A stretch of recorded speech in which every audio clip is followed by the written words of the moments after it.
खबरों के सिलसिले को आगे बढ़ाएंगे। यहाँ आपको बताएंगे इंतखाबात 90 रोज में कराने हैं या फरवरी में, इसमें हमारी कोई ख्वाहिश या राय नहीं शामिल है। इंतखाबात कराना इलेक्शन कमीशन की जिम्मेदारी है। निगरान हुकूमत का बुनियादी काम शफाफ इंतखाबात करवाना है। अपनी आईनी जिम्मेदारियां पूरी करेंगे। निगरान वफाकी वज़ीर इत्तलात मुर्तज़ा सोलंकी का न्यूज़ कॉन्फ्रेंस में कहना था कि निगरान हुकूमत शफाफ इंतखाबात के लिए भरपूर मुआवनत करेगी।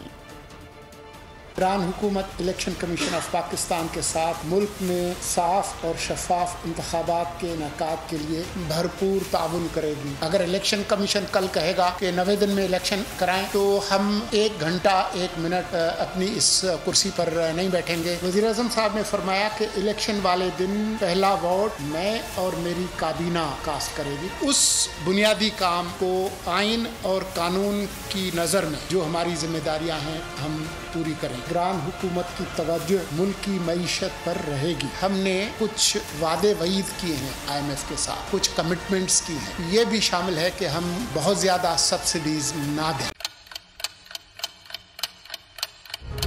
आप लोग इस मुल्क पाकिस्तान में आजाद हैं।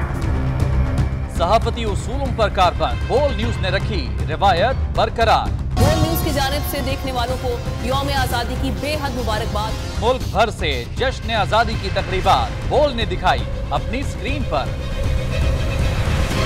पाकिस्तान के 76वें यौम आजादी का जश्न बोल ने सुनाई पाकिस्तान जिंदाबाद के नारों की गूंज। बोल की सबसे बड़ी ट्रांसमिशन में पाकिस्तान का नाम रोशन करने वालों ने दिए कौम को पैगामात। बेपनाह मुश्किलात का सामना करके इस मुल्क को हासिल किया। आज़ाद कौमों को बहुत सी कुर्बानियाँ देनी पड़ती हैं। 76 वारियों में आज़ादी का दिन जोश खरोश के साथ मना, क्योंकि जिंदाबाद पाकिस्तान ये है बोल की पहचान। सब्सक्राइब करें और बेल दबाएं ताकि कोई खबर रह न जाए।